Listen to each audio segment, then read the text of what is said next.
हमारा हरियाणा।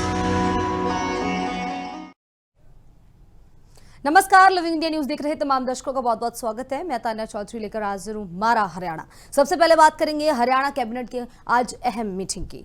सीएम सैनी कर रहे हैं इस पूरी बैठक की अध्यक्षता। बता दें कि एमएसएमई और निर्यात नीति 2026 पर मुहर लग सकती है। निवेश और रोजगार बढ़ाने पर खास तौर पर फोकस रहेगा। पीएम आवास योजना में शुल्क राहत पर भी फैसला किया जाएगा। बता दें कि रेवाड़ी में निजी यूनिवर्सिटी, निजी विश्वविद्यालय पर भी चर्चा होगी। वहीं दूसरी ओर हरियाणा लोकल ऑडिट एक्ट 2026 पर भी विचार किया जाएगा। उद्योग, आवास और शिक्षा से जुड़े कई बड़े प्रस्ताव एजेंडे में शामिल है। तो तमाम मीटिंग की जाएगी। सीएम सैनी इसकी अध्यक्षता करते हुए नजर आएंगे और तमाम मुद्दे, निवेश हो, रोजगार हो, शिक्षा हो, इन सब को लेकर खास फोकस रहेगा। बातचीत करने की कोशिश की जाएगी। किस तरीके से चर्चा में ये मुख्य एजेंडे डिस्कस किए जाएंगे। पीएम आवास योजना में शुल्क राहत पर भी फैसला सुनाया जा सकता है। तमाम बैठक लगातार जो है इसके ऊपर नजरें बनी हुई हैं। किस तरीके से आज हरियाणा कैबिनेट में अंदर अहम मीटिंग हो रही है।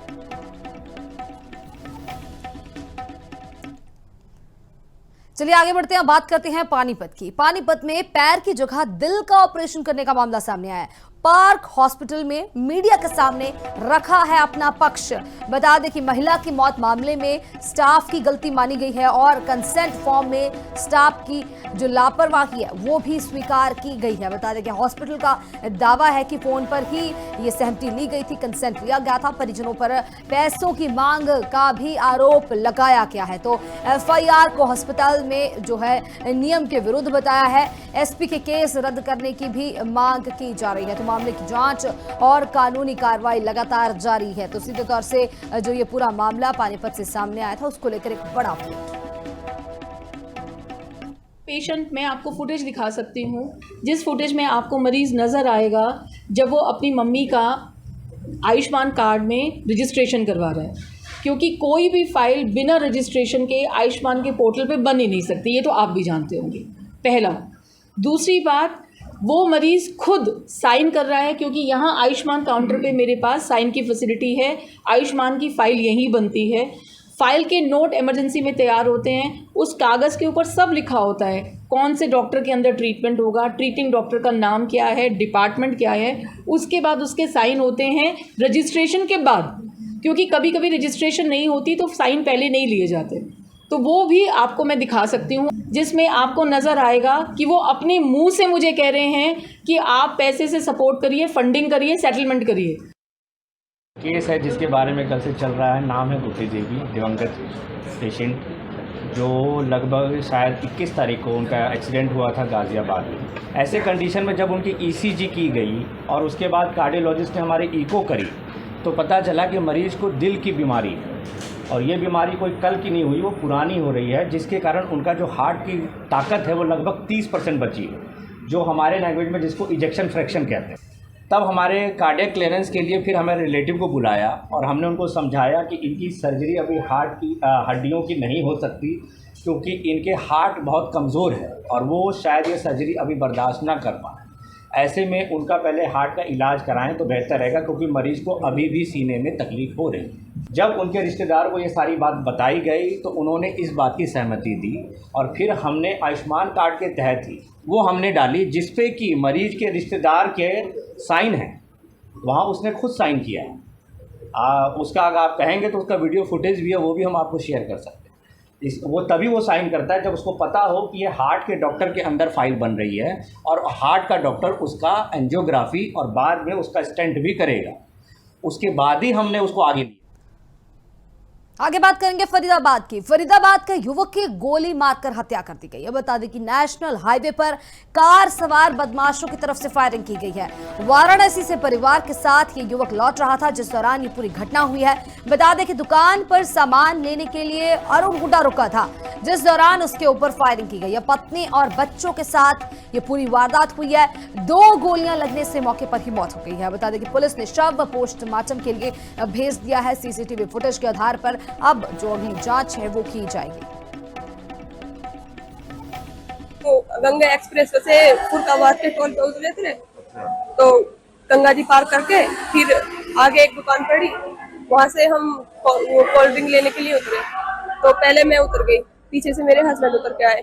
वहां से कोल्ड ड्रिंक लेके हम अपनी गाड़ी में बैठने जा रहे थे, तुरंत हमारे आगे एक सफेद रंग की फ्रॉक्स गाड़ी रुकी आके, उसमें से 2 जने उतरे।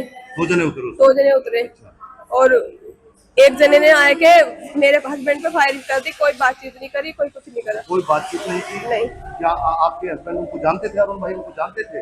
नहीं। उन लोगों को नहीं। सर मैं यही कहना चाहूँगा, ये बहुत एक दर्दनाक हादसा हुआ है और जिसने भी ये किया है इसमें बिल्कुल स्पष्ट आना चाहिए। ये हमारे इस पूरे रूट में मोहना से लेकर बल्लभगढ़ तक पहला ऐसा केस है जो पैसे दे के बंदे को मरवाया गया है। अब जिसने भी मरवाया गया है ये बिल्कुल क्लियर होना चाहिए, कोई भी हो, चाहे हमारे परिवार का हो चाहे बाहर का हो। अरुण का मैं ताऊ का लड़का हूँ, भाई हूँ, भाई हूँ। हाँ, मैं यही बोलूँगा एसपी आरती सिंह जी से कि वो जिस तरीके से काम कर रहे हैं उसी तरीके से वो काम को और अच्छे अंजाम तक लेके जा सकते हैं। इसी खबर के ऊपर तमाम जानकारी के लिए मेरे सहयोगी जुड़ चुके हैं फोन लाइन से।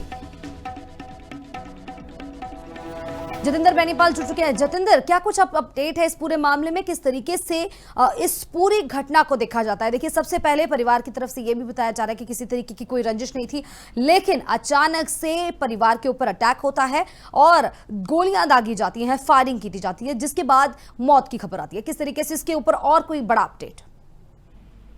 जी बिल्कुल तानिया, ये फरीदाबाद के गांव दयालपुर का रहने वाले हैं। ये जो परिवार, अरुण हुड्डा नाम है मृतक का, और यह अपने पत्नी और बच्चों के साथ वाराणसी घूमने के लिए गया था। जब वहां से दर्शन करके लौटा तो उत्तर प्रदेश के फरुखाबाद के पास एक दुकान पर ये रुके थे, जहां इन्होंने चिप्स और कोल्ड ड्रिंक ली थी। तो अचानक एक तेज कार वहां से गुजरती है और उसमें से 3-4 जो बदमाश है वो वहां से उतरते हैं। तो इस अरुण पर उन्होंने गोलियां से हमला कर दिया। तो 2 गोलियां लगने से अरुण की मौके पर ही मौत हो गई। तो लगातार कहीं न कहीं जिस तरीके से तो वहाँ के जो आला अधिकारी है वहाँ मौके पुलिस प्रशासन मौके पहुंचा, तो लगातार अरुण के जो उनका मृतक जो सर उसका शव को पोस्टमार्टम के लिए भेजा गया और सीसीटीवी कैमरे की मदद से पता चल पाएगा कि कौन वो आरोपी है। उसकी तलाश में पुलिस जुटी हुई होगी।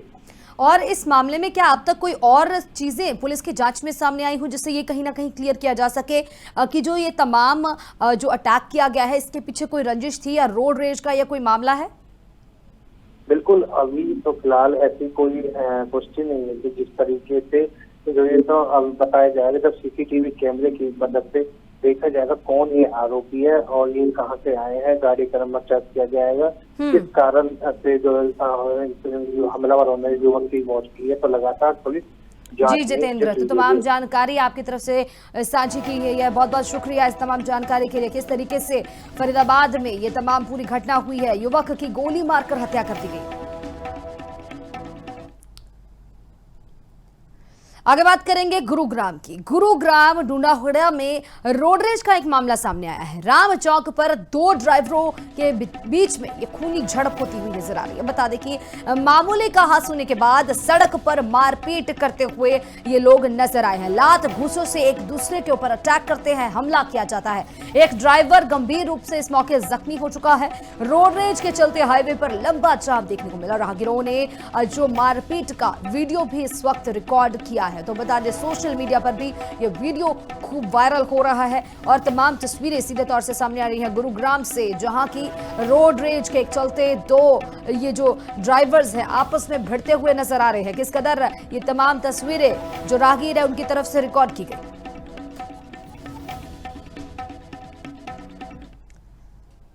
वहीं जेजेपी युवा अध्यक्ष दिग्विजय चौटाला का बड़ा बयान सामने आया है। धर्मेंद्र प्रधान के इस्तीफे के बाद अब एचपीएससी की बारी है। इस चीज का जिक्र करते हुए दिग्विजय चौटाला नजर आ रहे हैं। दिग्विजय चौटाला ने एचपीएससी पर कई बड़े आरोप लगा दिए हैं। बता दें कि उनकी तरफ से कहना है कि पेपर लीक के मामले में देश भर में हरियाणा सबसे अव्वल नंबर पर है। शिक्षा बोर्ड के चेयरमैन पर भी धांधली के आरोप लगाए हैं, इल्जाम लगाए हैं।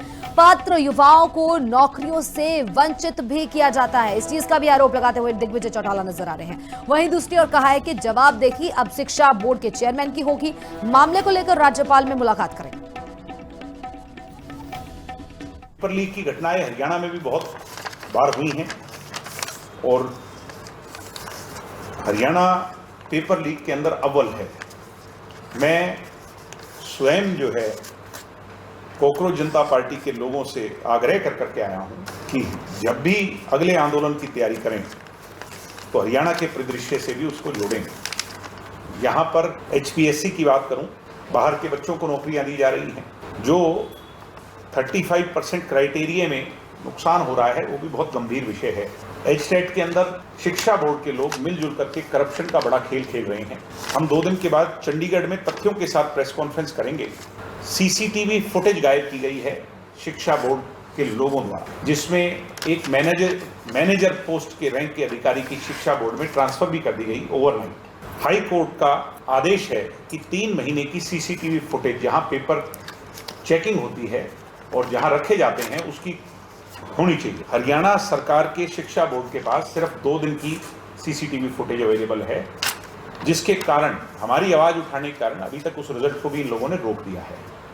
पेपर लीक बुलेटिन में आगे बढ़ते हैं और बात करते हैं फरीदाबाद की। फरीदाबाद में मेयर की तरफ से लोगों की समस्याएं सुनी गई। जन सुनवाई कार्यक्रम में बड़ी संख्या में लोग पहुंचे। सीवर सफाई, पानी की शिकायतें, कई तमाम शिकायतें लेकर वहां पहुंचे और स्ट्रीट लाइट से जुड़ी हुई समस्याओं को भी रखा गया। बता दें कि मेयर ने अधिकारियों को समाधान के निर्देश भी दे दिए हैं। हर शिकायत का प्राथमिकता से निपटारा किया जाए, इस चीज का ऑर्डर भी दिया गया। बता दें कि नगर निगम में समयबद्ध कार्रवाई का भी भरोसा दिया गया है। अधिकारियों ने भी लोगों की समस्याएं सुनकर आश्वासन दिया है। तो तमाम जन सुनवाई के दौरान जो लोग पहुंचे थे, तमाम अपनी मुश्किलों के साथ उनको लेकर भी निपटारे का आश्वासन देते हुए नजर आए। चलिए आगे बात करते हैं पिंजौर कालका की। पिंजौर कालका में डोर टू डोर कर्मचारियों का धरना जारी है। वेतन में देरी पर कर्मचारियों ने भारी रोष जताया है। कई महीनों से सैलरी न मिलने का आरोप भी लगाया है। ठेकेदारी प्रथा खत्म करने की भी मांग उनकी तरफ से उठाई जा रही है। समय पर पूरी तनख्वाह देने की भी मांग दोहराई है। सीधे तौर पर 25 जुलाई तक वेतन का आश्वासन भी नहीं पूरा हुआ। ये तमाम मांगे थी जिसको लेकर ये तमाम प्रदर्शन किया जा रहा है, जिसके बाद कहीं ना कहीं रोष देखने में मिल रहा है। मेरा नाम नीरज है जी। जब से मैं जो ज्वाइन करी है, मेरी सैलरी 12,183 आ रही है, जो कि सुपरवाइज़र की 16,500 रुपये आ रही है। जो सुपरवाइज़र बाकी और घर बैठे हैं उनकी 14,500 रुपये सैलरी आ रही है। तो कोई हमारा सैलरी का कोई टाइम टेबल नहीं है। अगर इनसे बात करो तो आज शाम को डालेंगे, कल डालेंगे। तो ऐसे ही हमारे को कभी गोलियाँ दे के कुछ बोलते हैं, आज डल जाएगी, कल डल जाएगी। तो सैलरी ये डालते नहीं है। और जो बड़ी भी सैलरी है, हमारी बड़ी भी सैलरी नहीं है दे रहे हैं। क्या हमारी प्रॉब्लम है सर, हमारी सैलरी टाइम पे नहीं आती। आप ड्राइवर हो? हाँ जी, मैं ड्राइवर हूँ डोर टू डोर का। अच्छा। तो और होरों का कईयों का PF कटता है 2,000, 2,200 और मेरा 1,200, 1,500, 1,600 ऐसे कटता है। ये प्रॉब्लम है। मैं कई बार पूछा है, कोई आएगा ही नहीं देता है सर। नहीं, अधिकारी से नहीं, हमारे सारे स्टाफ के मेंबर हैं, मिल के बात करिए, कोई आएगा ही नहीं देता सर। ये प्रॉब्लम है। मेरे को जी परेशानी है, मैं बीमार हो गया था। आप ड्राइवरी करते हैं? नहीं जी, मैं हेल्पर हूँ जी। ट्रैक्टर के ऊपर हूँ जी मैं। इन्होंने मेरे को सुपरवाइजर बोलते हैं जी कूड़ा गंद में से निकल लो जी, हमारे को ना कोई सेफ्टी मिलती है और ना ही कोई हमारे को आज तक दिया जी कुछ चीज़ जी। ठीक है, ठेकेदार आते हैं, ठेकेदार ये बोल जाते काम करो जी, पैसे मांगते हैं जी, पैसे देते नहीं हमारे को। अभी हमने इतनी परेशानी हुई मेरे को, बहुत ज़्यादा मेरे को। वहीं कैथल में पुलिस के हाथ बड़ी कामयाबी लगी है। जोर चोरी के बड़े गिरोह का भंडाफोड़ हुआ है। CIA कलायात के एक आरोपी की तरफ से उसको गिरफ्तार किया गया है। आरोपी से चोरी की होंडा सिटी कार भी इस वक्त बरामद की गई है। कार से 30 चोरी के बैटरियां भी मिली हैं। रेडिएटर और चोरी के औजार तमाम जो है वो भी इस वक्त जो है बरामद किए गए हैं। बड़ी गिरोह का ये भंडाफोड़ हुआ है। तमाम तस्वीरें अब सामने आई। एक होंडा सिटी चोरी की गाड़ी बरामद की है, जिसमें चोरी की 30 बैटरियां रिकवर हुई हैं और उनके साथ ही जो तफ्तीश के दौरान सामने आया है कि एक करतार सिंह उर्फ पिंकू वासी गांव छिको जिला बिलासपुर हिमाचल प्रदेश मिला है, जिस के संबंध में आरोपी को पुलिस रिमांड पर लेने के लिए माननीय अदालत में पेश किया जाएगा।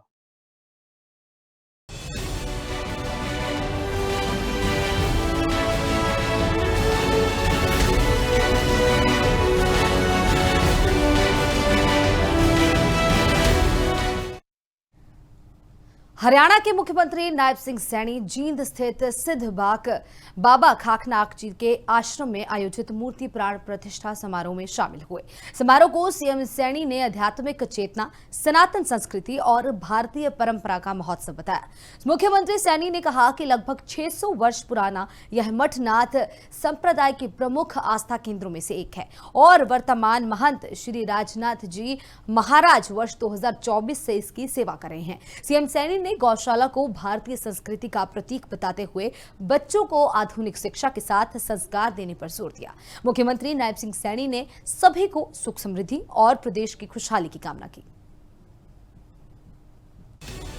जिंद के उजाना में मूर्ति प्राण प्रतिष्ठा में पहुंचे सीएम सैनी। 600 वर्ष पुराने सिद्ध बाबा खाकनाथ मठ की बताई महिमा, संत परंपरा, संस्कार और संस्कृति की मजबूती का दिया संदेश, बच्चों को आधुनिक शिक्षा के साथ संस्कार देने का आह्वान। जिंद जिले के उजाना गांव में श्री 1008 सिद्ध बाबा खाकनाथ जी आश्रम में मूर्ति प्राण प्रतिष्ठा समारोह आयोजित किया गया। समारोह में हरियाणा के मुख्यमंत्री नायब सिंह सैनी मुख्य अतिथि के रूप में शामिल हुए। इस दौरान उन्होंने संतों और महंतों का आशीर्वाद लिया और कहा कि आज का दिन सनातन परंपरा, आध्यात्मिक चेतना और सांस्कृतिक विरासत के पुनर्जागरण का उत्सव है। ऐसे आयोजन समाज को अपनी जड़ों से जोड़ते हैं और आने वाली पीढ़ियों को भारतीय संस्कृति की ताकत का एहसास कराते हैं। मुख्यमंत्री नायब सिंह सैनी ने कहा कि गांव उजाना की इस पावन तपोभूमि पर आकर उनका मन श्रद्धा, खुशी और आध्यात्मिक ऊर्जा से भर गया है। सीएम सैनी ने कार्यक्रम में मौजूद सभी संतों, महंतों और धर्माचार्यों को प्रणाम कर उनका आशीष ग्रहण किया। आज मेरे लिए ये परम सौभाग्य का दिन है कि आज मुझे उजाना की सरदारी के बीच में हमारे महंत योगी पीर राजनाथ जी महाराज द्वारा जो मूर्ति प्राण प्रतिष्ठा और भंडारे का हर वर्ष ये भव्य कार्यक्रम होता है, आप सबके बीच में आज मुझे आने का अवसर मिला है। मैं उजाना की सरदारी को और इस क्षेत्र से आए हुए मेरे सभी महानुभाव को, मातृशक्ति को, सभी बुजुर्गों को, युवा साथियों को मैं दोनों हाथ जोड़ करके शीश नवा करके प्रणाम।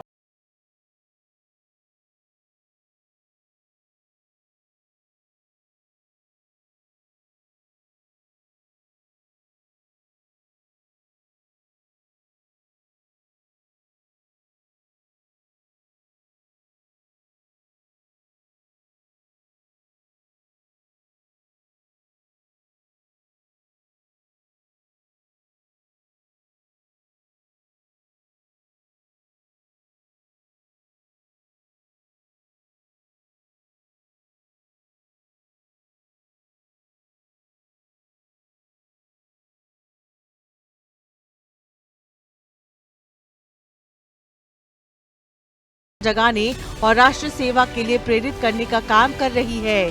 सीएम सैनी ने आह्वान किया कि हमें इस विरासत को आगे बढ़ाने की जिम्मेदारी निभानी होगी। हमारे शास्त्रों में कहा गया है, तपो ही परम में बलम, तप ही सबसे बड़ा बल है, ये शास्त्रों में कहा गया है। आज मुझे खुशी है कि उजाना गांव यह पावन तपोभूमि इसी तप, त्याग और इसी श्रद्धा का ये जीवंत साथियों साक्षी बन रही है। मुझे खुशी है कि आज परम श्रद्धे श्री 1008 सिद्ध बाबा खाकनाथ जी के नवनिर्मित समाधि स्थल पर आयोजित इस मूर्ति प्राण प्रतिष्ठा महोत्सव में आज मुझे आप सबके बीच आने का सौभाग्य प्राप्त हुआ है, परम आनंद भी हुआ। मुख्यमंत्री नायब सिंह सैनी अपने संबोधन में आश्रम की गौशाला का भी जिक्र किया। उन्होंने कहा कि यहाँ की गौशाला भारतीय संस्कृति की करुणा, सेवा और संवेदना का जीवंत उदाहरण है। गौ सेवा हमारी परंपरा का महत्वपूर्ण हिस्सा रही है और ये समाज को दया, प्रेम और सेवा का संदेश देती है। सीएम सैनी ने कार्यक्रम में मौजूद सभी लोगों से गौ सेवा का संकल्प लेने का भी आह्वान किया। साथियों, आज इस प्राण प्रतिष्ठा के पावन अवसर पर हमें केवल दर्शन करके नहीं जाना, बल्कि यहाँ से हमें एक संकल्प लेकर के भी जाना है। हम गौ सेवा का संकल्प लें, हम जरूरतमंद को सहायता का संकल्प लें, हम अपने बच्चे को धर्म और संस्कारों से जोड़ने का संकल्प लें और साथियों अपने गांव तथा समाज में भाईचारे, सद्भाव को और मजबूत करने का हम संकल्प लें। यही श्री श्री 1008 सिद्ध बाबा खाघनाथ जी महाराज के प्रति हमारी सच्ची श्रद्धांजलि हो। मुख्यमंत्री नायब सिंह सैनी ने कहा कि आज के समय में आधुनिक शिक्षा जरूरी है, लेकिन इसके साथ बच्चों को अच्छे संस्कार देना भी उतना ही जरूरी है। अगर नई पीढ़ी को ज्ञान के साथ नैतिक मूल्य भी मिलेंगे, तभी समाज मजबूत होगा और देश का भविष्य सुरक्षित रहेगा। सीएम सैनी ने परिवारों और शिक्षकों से बच्चों में भारतीय संस्कृति और मानवीय मूल्यों को बढ़ावा देने की अपील की। इस बुलेटिन में फिलहाल इतना ही। मुझे इजाजत। देखते रहिए लिविंग इंडिया।